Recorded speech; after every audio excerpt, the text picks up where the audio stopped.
इसे नैनीताल उत्तराखंड से मनोज त्रिवेदी ने पूछा है। सदशिष्य के क्या लक्षण हैं? बहुत ही सुंदर है। अधिकतर लोग सवाल पूछते हैं कि सद्गुरु के क्या लक्षण हैं, लेकिन हमें पूछना चाहिए कि हम सदशिष्य कैसे बने और सदशिष्य के क्या लक्षण हैं। तो सदशिष्य के 6 मुख्य लक्षणों की हम चर्चा करेंगे। जो पहला लक्षण है, जिसको हमारा ऋषि कहता है, वो है श्रवण। श्रवण का क्या अर्थ है? जो संत हैं, जो महापुरुष हैं, जो सद्गुरु हैं, उनके उपदेश को, उनकी बातों को ध्यान दे करके सुनना। इसलिए निर्वाण उपनिषद का ऋषि कहता है कि श्रवण करो। 3 बातें कहता है, श्रवण करो, मनन करो, निधिध्यासन करो। तो सभी संत भी कहते हैं, जैसे केवल उपनिषद का ऋषि भी कहता है कि श्रवण करो। जो महापुरुष का मार्ग क्या है? महाजनों ये न गतः सपंथा। जिस मार्ग से महापुरुष गुजरते हैं, जाते हैं, वही हमारा मार्ग है, वही हम सबका मार्ग है। तो महापुरुषों की बातों को, संतों की बातों को, सद्गुरु की बातों को ध्यान से सुनना, इसका नाम श्रवण है। तो एक जो सदशिष्य है, तो निश्चित रूप से वो किसी सद्गुरु का शिष्य है, तो अपने गुरु की बात को ध्यान दे करके उसको सुनना चाहिए कि मेरा सद्गुरु क्या कह रहा है, क्या संकेत कर रहा है, क्या इशारा कर रहा है, क्या उपदेश दे रहा है। और इसी बात को जैसे जपजी साहब में गुरु नानक देव जी बार बार अपनी पौड़ियों में कह रहे हैं कि सुनिए सुनिए, बार बार कह रहे हैं कि सुनिए। क्या लोग बहरे हैं? क्या बहरों से वे बातें कर रहे हैं? क्योंकि लोग हम सुनते नहीं हैं, ध्यान दे करके सुनते नहीं हैं। श्रवण में और सुनने में थोड़ा फ़र्क है। लिसनिंग एंड हियरिंग में थोड़ा फ़र्क है। जब हम हियरिंग करते हैं, जब हम सुनते हैं, तो विचार भी साथ साथ चल रहे हैं और सुन भी रहे हैं। और जब श्रवण कर रहे हैं, लिसनिंग कर रहे हैं, उस समय हम निर्विचार होकर के पूरी तरह समग्रता से सुनने पर ध्यान दे रहे हैं। तो सदशिष्य का जो पहला मुख्य लक्षण है, वो है श्रवण। इसके लिए नानक देव जी कहते हैं, नानक भक्ता सदा विकास। भक्त सदा विकसित होने की सोचता है, सदा विकसित होता है। सुनिए दुख पाप का नाश। क्योंकि सद्गुरु की बातों को ध्यान से सुनो, उससे क्या होगा कि सारे दुख विदा हो जाते हैं, सारे पाप, सारे कर्मबंध नष्ट हो जाते हैं। सुनिए जोग जुगत तनि भेद। कहते हैं कि सुनने से योग का ज्ञान होता है, नाना प्रकार के आनंदित होने के नाना प्रकार के उपाय हमें प्राप्त होते हैं। और सुनिए शासत सिमृत वेद। और सुनने से, गुरु को सुनने से शास्त्रों का और स्मृतियों का और वेद का प्रकट ज्ञान हो जाता है। जो बात तुम केवल शास्त्र पढ़ करके, स्मृतियाँ पढ़ करके, वेद पढ़ करके, धर्म ग्रंथ पढ़ करके स्वयं नहीं ठीक से समझ सकते, वो गुरु का उपदेश सुनने से वो समझ जाओगे। क्योंकि जो शास्त्र होता है वो जीवित शास्त्र होता है। तो हमको श्रवण करना चाहिए कि हमारा सद्गुरु क्या कह रहा है, क्या संकेत कर रहा है, क्या इशारे कर रहा है। जो सद्गुरु, जो सदशिष्य का दूसरा मुख्य लक्षण है, वो है मनन। मनन चिंतन नहीं है। चिंतन क्या है? जब गुरु ने कुछ कहा और फिर हम उसके बारे में सोचते हैं, उसको समझने की कोशिश करते हैं, तो सामान्यतः लोग क्या करते हैं? चिंतन करते हैं। चिंतन का मतलब हुआ अपनी जानकारी के आधार पर सोच विचार करना। नहीं, जानकारी के आधार पर सोच विचार करने से कुछ भी नहीं होगा। तो क्या होगा? मनन करो, अर्थात अपने अनुभव के आधार पर अब अपने गुरु की बातें समझने की कोशिश करो। नहीं तो गुरु नानक देव जी कहते हैं ना, सोचे सोच न हो या जो सोचिया लाख बार।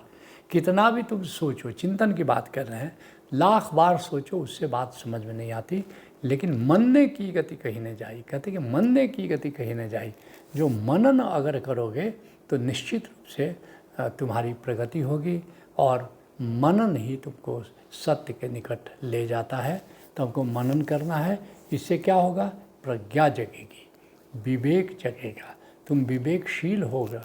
इसीलिए जो प्रज्ञा अगर विकसित होती है, समझ विकसित होती है, तो ज्ञान प्राप्त होता है। तो विवेक प्राप्त करना है तो मनन करो। अर्थात जो सद्गुरु हमें कहता है, सत्शिष्य को चाहिए कि उस पर अपने अनुभव के आधार पर जो भी उसने अनुभव प्राप्त किया है, ध्यान का अनुभव हो, स्मरण का अनुभव हो, समाधि का अनुभव है या जो भी जीवन का अनुभव है, उसके आधार पर उसको समझने की कोशिश करनी चाहिए, उस पर विचार करना चाहिए। इसीलिए एक चीनी कहावत है कि 100 चलते हैं तो कोई एक पहुंचता है। इसलिए नहीं कि रास्ता कठिन है, बल्कि अधिकतर लोग गुरु की बात सुनने के बाद भी उस पर मनन नहीं करते। बस सुन लिया, उसको मनन के तल तक नहीं ले जाते हैं, मनन के पड़ाव तक उसको नहीं ले जाते। इसलिए रास्ते में वो रुक जाते हैं, क्योंकि मनन नहीं करने के कारण उनमें प्रज्ञा नहीं जगती, उनमें विवेक पैदा नहीं होता, तो वो रास्ते में ही अटक जाते हैं या भटक जाते हैं। इसलिए कबीर साहब कहते हैं, भंवर जाल बगुजाल है, अब बूढ़े बहुत अचेत, कह कबीर तिन बाजिए जिनके हृदय विवेक। एक तो संसार का जाल है और दूसरा नकली गुरुओं का एक महाजाल है, बगुलों का महाजाल है। बूढ़े बहुत अचेत, जो भी मूर्छित हैं, विवेकहीन हैं, प्रज्ञाहीन हैं, वे रास्ते में ही डूब जाते हैं, अटक जाते हैं, भटक जाते हैं। कह कबीर तिन बाची है जिनके हृदय विवेक। लेकिन कौन उबरता है, कौन तैर पाता है, कौन बच पाता है भवसागर में डूबने से? कहते हैं जिनके हृदय विवेक, जिनके हृदय में विवेक है, प्रज्ञा है, जो विवेकशील हैं, वही लोग ये भंवर जाल से और बगुजाल से बच पाते हैं। जो तीसरा मुख्य लक्षण है सदशिष्य का, वो है निधिध्यासन। अब जो बात मनन के बाद आपने समझा, पहले क्या किया, गुरु को श्रवण किया, दूसरा क्या है, उनकी बातों पर मनन किया, तीसरा क्या है, निधिध्यासन। निधिध्यासन का अर्थ है जो तुमने समझा तो वो उसका अभ्यास करो, उसकी साधना करो। मुख्य रूप से अध्यात्म में क्या साधना होती है? ध्यान करो। ध्यान क्या है? जो भीतर बंद आँखों से जो शून्य दिखाई पड़ता है, जो निराकार दिखाई पड़ता है, प्यार से उसको देखना लंबे समय तक, इसको ध्यान कहते हैं। जब भी वक्त मिले 5 मिनट, 10 मिनट, 15 मिनट बैठ जाओ और बैठ करके आंखें बंद कर लो और निराकार का अवलोकन करो, निराकार को देखो, प्यार से देखो, विश्रामपूर्ण होकर देखो। इस स्थिति का नाम ध्यान है।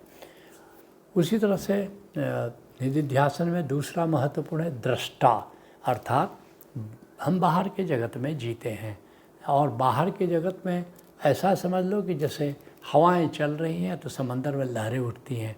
तो हम भी जब बाहर के जगत में जीते हैं तो बाहर जगत में जो भी हम भोग करते हैं, जो भी हम देखते हैं, जो भी जीवन जीते, उससे हमारे जीवन पर प्रभाव पड़ता है, हमारा जीवन प्रभावित होता है, हमारे भीतर भी लहरें उठती हैं हमारी चेतना में।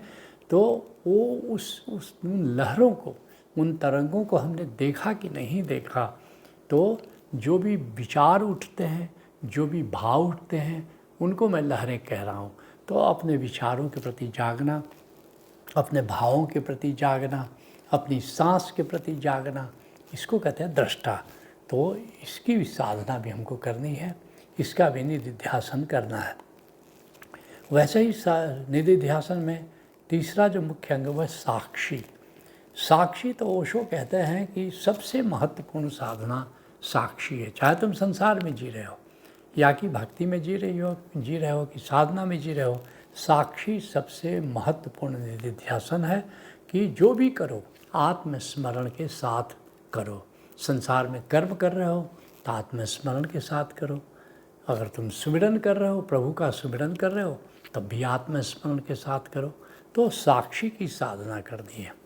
और जो चौथा मुख्य निधिध्यासन है वो है समाधि। समाधि क्या है?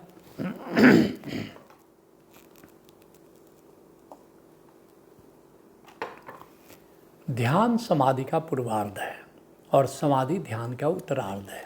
जब तुम ध्यान कर रहे हो तो ये तुम्हें पता रहता है कि हम निराकार को देख रहे हैं, निराकार के प्रति जागे हुए हैं। मगर देखते देखते एक घड़ी आती है जब ये प्रतीक हो जाता है। तुम जागे हो लेकिन अब जागरण मात्र रह जाता है। किसके प्रति तुम जागे हो, जब यह भी खो जाए तो उसका नाम समाधि है। तो समाधि की साधना करनी है। प्रतिदिन 1 घंटा 45 मिनट समाधि की साधना करनी है। और जो छठा मुख्य निधिध्यासन है वो है सुमिरन। जो सद्गुरु ने जो विधि बताई है वो उस विधि से प्रभु को जानना है और प्रभु के सुमिरन में जीना है, प्रभु की याद में जीना है। और निधिध्यासन को इस हद तक बढ़ाना है कि सांस सांस सुमिरे गोविंद, हर सांस प्रभु की याद के साथ चले, तो समझ लेना कि तुम्हारा निधिध्यासन उत्कर्ष छू रहा है। तो निधिध्यासन तीसरा मुख्य लक्षण है।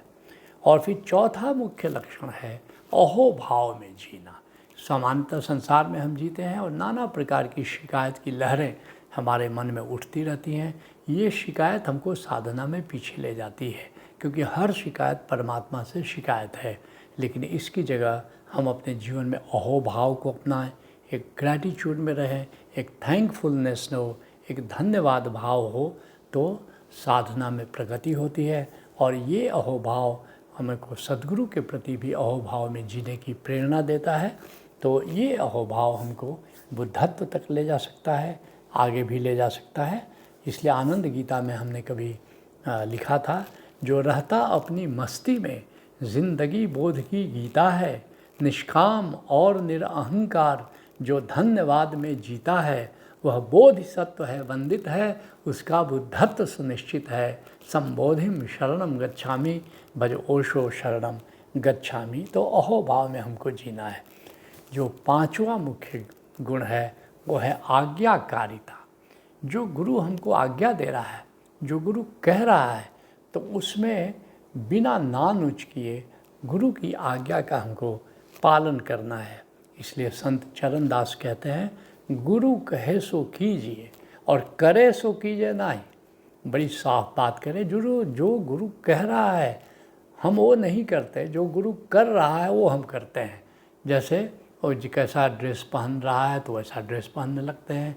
गुरु दाढ़ी रख रहा है तो दाढ़ी रख रहे हैं, मूछ रख रहा है तो मूछ रहे हैं।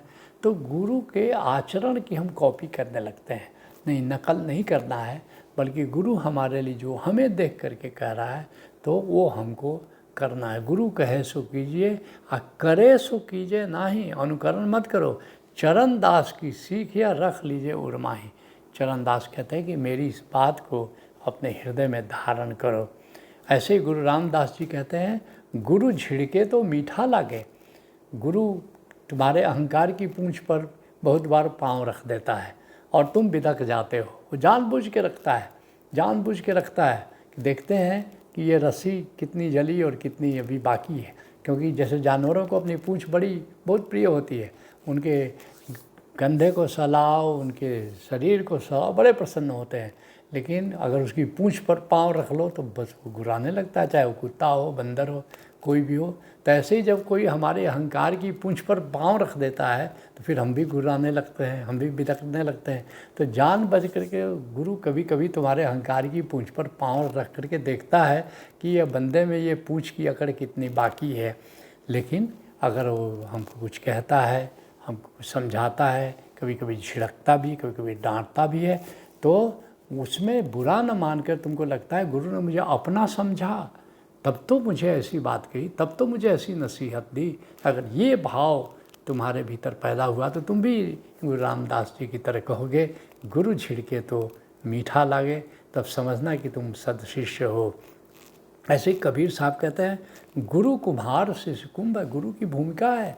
जैसे कुम्हार घड़ा गढ़ता है तो क्या करता है, घड़ा गढ़ता है, बीच में कोई खोट देखता है, कोई बालू, कोई पत्थर देखता है, पत्थर का टुकड़ा देखता है, उसको निकाल देता है। तो गुरु कुम्हार शिष्य कुंभ है, घड़ी घड़ी काढ़े खोट और भीतर दे सहारा है, बाहर बाहर चोट। ऐसे ही गुरु तुमको भीतर से सहारा देता है, बाहर से तुम्हारी खोट को दूर करता है। तो ये पांचवा आज्ञाकारिता है। और जो छठा लक्षण सदशिष्य का है वो सेवा है। सेवा करना है, सहयोग करना है और संसार की भी सेवा करनी है, गुरु की सेवा करनी है और गोविंद की सेवा करनी है। संसार में जिन लोगों से तुम्हारे संबंध है उनके साथ भी सहयोग करना है, हाथ बटाना है।